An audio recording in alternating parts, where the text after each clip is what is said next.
is News Updates on SPB TV Africa. I am Kenneth Nzemeke. With me in the studio is Brilliant, Sakachku. Tambuwal rejects zoning. Southwest PDP insists on Southern presidency. What's your take on all this? Since Aminu Tambuwal, the present governor of Sokoto State, has said he rejects zoning of this presidency to any region, but the PDP of the Southwest, they are insisting that the South must produce the next president. So what's your take on all this? Yes, without being sentimental and on a fair ground, Tambuwal just made his own personal opinion. That is his personal observation. As somebody who loves his party and the country at large. But it seems he's also running for the 2023 election. Okay, and in regards to that, maybe for his own personal interest, but however, as a major player in the race to come, the presidential race, I think the party as it stands right now, being in the opposition, PDP used to be the ruling party, now they are in the opposition. That to a reasonable extent is a kind of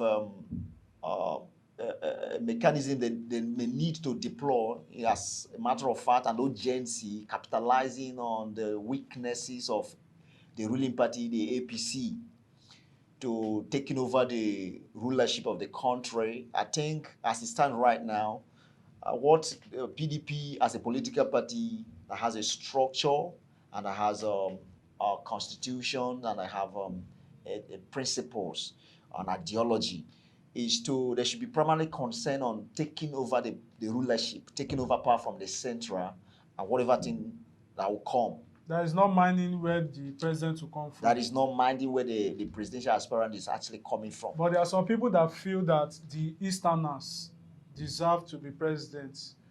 Even those that don't believe in zoning, but some believe that at least let the presidents come from the East. Yes, in the spirit of fairness and the true democracy, there should be a balance of power, minding the structural tenets of Nigeria. Okay, so I think if there should be PDP should zone their presidency to the southeast or south, so the southern region, good and fine. That should also be in the spirit of fairness and equity, right? But I think what they should actually be primarily concerned right now is actually taking over from the central, APC. exactly. So right. In the absence of that, I think maybe before then there should be a structural adjustment that will also accommodate other part of the country. But PDP or APC, PDP better still, should be able to feature, and they should see that they feature a credible candidate. Because more or less, Nigeria should actually be voting for individual, not necessarily political party. And not necessarily the zone where they come from, or and tribe, not or necessarily religion. the zone. But the northern element should also understand that Igbos, or I mean the westerner, the south, still have a credible candidate as well. Okay. So in the spirit of democracy, in the spirit of fairness and equity, I think there should be a politics of inclusiveness in this country, for goodness sake. All right. Thank you very much. Obino left 300 million naira in Anambra coffers with billions of naira debt, Governor Charles Soludo. The governor of Anambra State, Charles Chukwuma Soludo, says he met only 300 million naira in the state's treasury when he assumed office on March 17th. He also said he inherited debts running into billions of naira. Do you think the governor, with him being a former governor of Central Bank, a very prominent economist, can overturn this debt situation and actually move the state forward? Yes, I think Charles Soludo has actually started in a good spirit, and the people he has actually arose the mind of the people a great expectation and hope. Yes, maybe because of his sincerity, transparency, and his simplicity, and most of a positive remark he has made so far. And that is it. So I believe to a reasonable extent, if Nigerian politicians should allow sincerity to govern their motives, even while aspiring the position of power, I think to to a large extent, a lot of mess that is in the system could actually be, abated. So I think Professor Charles Soludo is a learned man. So he has handled the treasure of this country in the capacity of a CBN governor. Yes, and now he is coming up with an indigenization policy where he said he's going to be making use of the local made products and all of that. So I think a reasonable extent now, if he told in the part that he has stipulated so far, I think one is going to garner to himself the trust of the people. Investors could actually come into the state. And I actually think Anambra State is this state that should be among the top states in Nigeria because the market alone is one of the biggest. Anambra State should be able to even depend on their IGR. So that is exactly what I'm saying, because there has to be harmonization. There has to be, you have to come up as a rallying factor where the investors, for goodness sake, Anambra has a great entrepreneurs, great businessmen and women all over the country and in diaspora. So it has to put himself in this light where people have to trust him, where there will be a enabling driven environment for commerce and for transactions and marketing. So with that, I believe if security challenge, as a matter of fact, is addressed, and there is accountability, there is efficiency, proficiency, which he has demonstrated over the years with the wealth of his experience, I think it's in a good light there. But however, our politicians, I should say this, is they need to start, being accountable and knowing fully well there is these days of accountability after whatever thing you do. So impunity anyway cannot be permitted in the system again. So we are gradually going to a state where our politicians will be paying dearly for whatever thing they do. Anyway, Obiano, as it stands right now, has to prove his innocence. His innocence. So let's believe that all while we had is still a rumor, because it has really not been proven by a court of competent jurisdictions. Okay. How police authority shielded Abba Kyari since 2008, NHRC boss reveals. The Executive Secretary of the National Human Rights Commission, NHRC, Mr. Antonio Ojukwu San, has revealed how suspended Deputy Commissioner of Police, DCP Abba Kyari, was shielded from facing numerous cases against him since 2008. What are some of these numerous cases that were laid against him? Yes, I think he has to prove the case himself. I mean, the NHRC boss or the secretary, he has to prove the case himself. And but I think the days of impunity is gone. And people in public offices should know, as I noted before, that there is a day of accountability, and nemesis will always catch up with you. And whatever thing you do with the entrustment of government and the people, that whatever thing that runs in the dark will soon or later come to the light. Okay, so Bakari, with all he has been accused of, okay, he has shown that the law will catch up with you. You know, a lot of Nigerians were disappointed with Abba Kyari because he had achieved a lot as a police officer. He was able to bring down some high-profile criminals.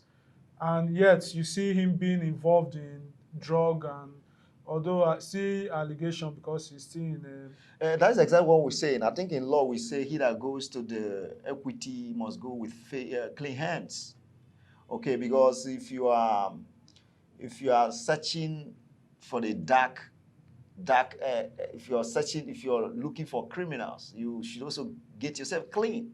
Okay, so now if you are being trusted, and if you're fighting enemies, so you make sure that Jesus said in his remark anyway, he said the prince of darkness came, but he found nothing in him. So it's very important that one knows that getting all the money, debt in your hands is not that is required. Legacy, posterity is there. Okay, so let every public servant be aware that you are serving the public and you're leaving behind you legacy, which is very more important than even the money. All right. Buhari impressed with Dangote's $2.5 billion fertilizer plant.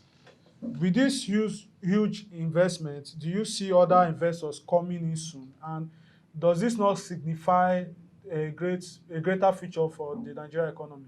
Yeah, that's a very great one there. And kudos to Africa, the proud son of Africa, Alhaji Dangote. It's a very great one there. But I think other investors coming in, they should, if government should provide a fair play to all. And the Nigerian government should do that to encourage investors. I think we are heading to the a dispensation of diversifying of the economy this time around, and by encouraging private sector, okay, to come in on board. And this, thus far, we go a long way to creating job and helping boost our economy.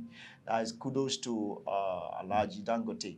And I think the other regions, other men and business expertise, entrepreneurs should also advance forward, to this gesture, like where we start investing in Africa and start investing in our own country, start opening up companies, start opening up industries in our country to encourage this country. Nigeria is great. We have great individuals.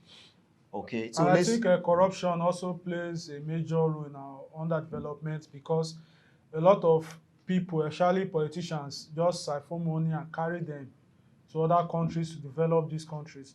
So I feel if the EFCC are really doing their job, make it difficult for corruption, money laundering to go on. I believe that if the money is still in our economy, Nigeria economy will become great. Yeah, that's right. And it's also should be seen in this light where, take for instance, Alhaji Dangote is really is not a politician. Okay, he is an individual. He's just an entrepreneur. He's an industrialist. He's a businessman. So outside the politicians, like let's talk about our businessmen who are there, not in this country. Okay, maybe in some other countries of the world. So I think we should, our government, both at the federal level, at the state level, should put hands together to bringing up a policy, a programs, enabling environment. Yes, enabling environment that will encourage these investors, encourage other investors to come up on board, and supporting them security-wise, supporting them in terms of electricity, like tax holidays. Yes, even taxations. So there are things we can do to actually, boost up the confidence of individuals who are really concerned in doing their enterprises in this country. All right. President accused Pdp of plotting to destabilize Nigeria.